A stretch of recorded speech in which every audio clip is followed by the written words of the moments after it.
Thank you guys for coming to my presentation. Now, I don't know now. Just take your time, and you're talking to your sisters. So I don't know if I should. Should I look the camera at all? you don't need to. They know who you are. I should hit this. I think you should put it like a little more. What? Well, we should move down a little more, like. Oh, I could just move this. No, yeah, y'all gotta come to me. You gotta come.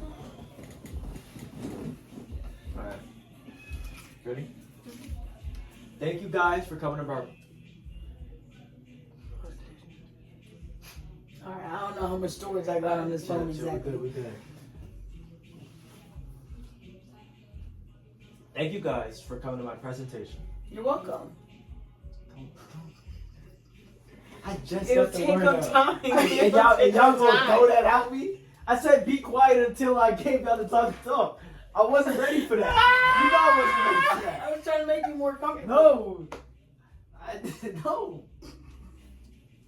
Okay. You can't throw that curveball at me. Jesus. You ready? I'm putting this phone.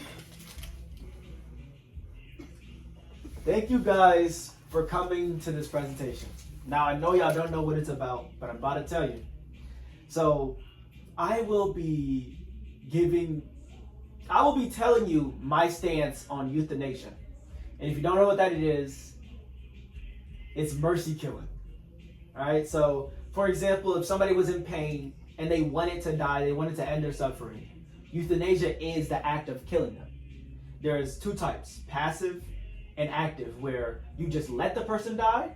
So like if somebody's dying on the side, they say, I'm dying, and you just walk past them and and they want to die, that's it. Passive euthanasia. You let them die. You don't help them at all. Now, active euthanasia, if somebody's on the side of the street dying and they say, end my suffering, if you pull out a gun and shoot them in the head, that's active euthanasia. You killed them. Right. And I will be giving y'all 5 arguments on why I think euthanasia is okay to do or morally permissible. If you don't know what morally permissible is, it's basically same thing as I said. Okay to do, something you could do that goes with your morals or a moral standpoint. Now, I'll give you 5 arguments, like I said. An argument is a statement or conclusion that's supported by 2 or more presents? Premises. A statement or conclusion supported by 2 more premises. Sorry, word got away from me. And y'all can judge if those are logically valid or sound. A logically valid argument is one that the 2 premises they really and truly do support the argument. So you can't say, as a conclusion, birds should not be able to fly, and to your premises is cats walk and dogs pee on themselves. It doesn't support. It's not logically valid. It doesn't conclude or lead to the conclusion, And a sound argument is that those 2 premises are true. So if I said a premise was that pigs fly and dogs dig underground, those are not true. So those don't work. It's wouldn't be, logically sound. Now, I'll start off with my first example. If a person owns their body, they have the right to decide its fate. People own their bodies. Therefore, they have the right to choose if they want euthanasia or not. This is about personal autonomy.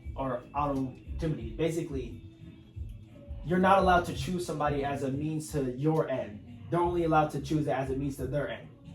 If anybody owns anything, it's themselves.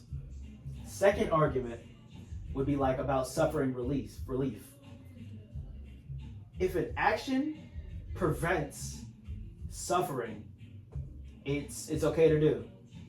Euthanasia prevents suffering in terminal cases.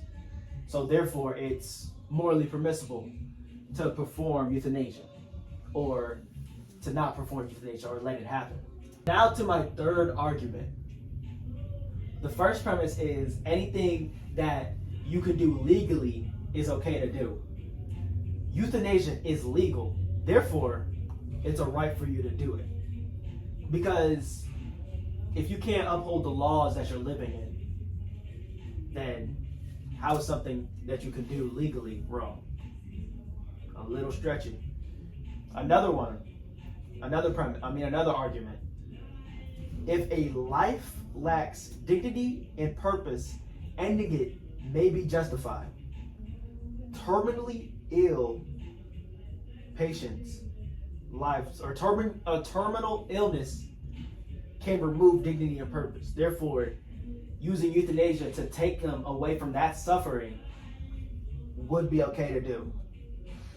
And for my last one, if an action aligns with both mercy, relieving suffering, and non-malice, avoiding harm, it's ethically justified. Voluntary euthanasia for terminal patients is merciful and avoids greater harm. Therefore, voluntary euthanasia or passive or active euthanasia is morally permissible. Those are my 5 arguments on why I believe, more euthanasia, active and passive, are both morally permissible and okay to do, basically. What are y'all standpoints on that? Do y'all have any arguments going against it or for it? I have some feelings about euthanasia, and though your arguments were compelling, and I was kind of considering still being for it, but I'm really still against euthanasia because I'm a Christian woman, and morally it is against what I believe. In the Bible it does say that thou shalt not kill, and that we should treat others with dignity and respect.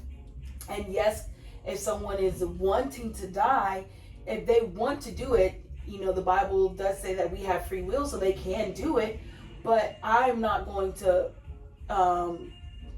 inflict harm or conflict harm, I don't know if I'm saying the right word, onto another person just because they want me to do it.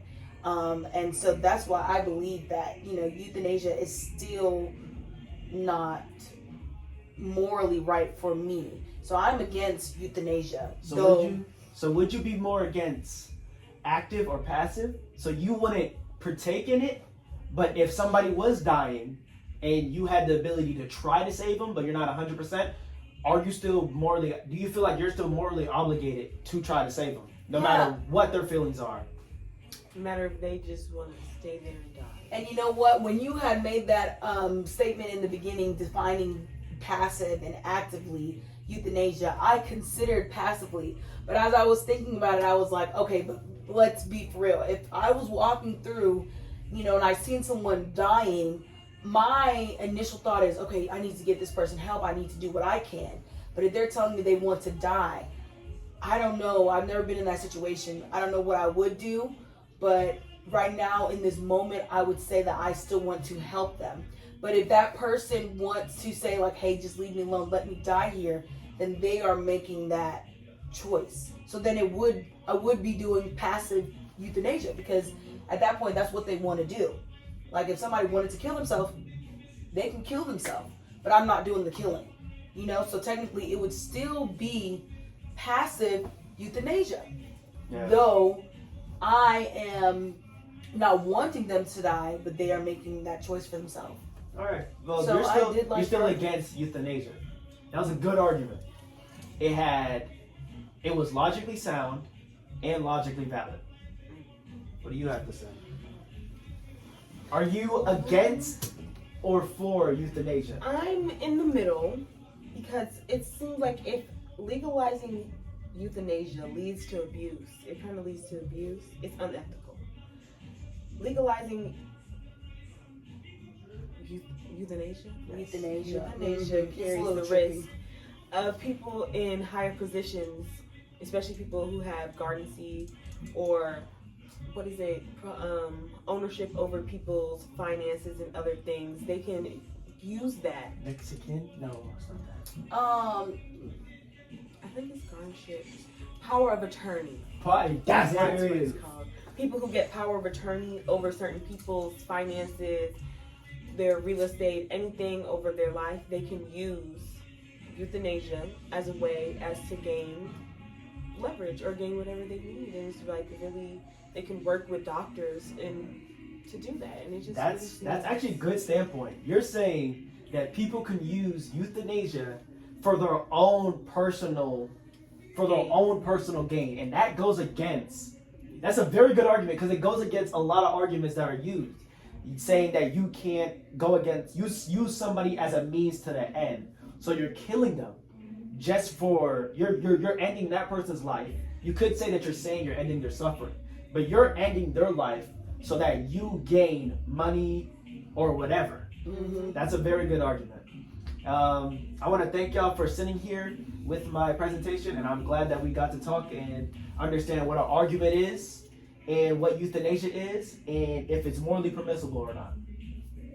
Thank you for having us. Thank you for having me.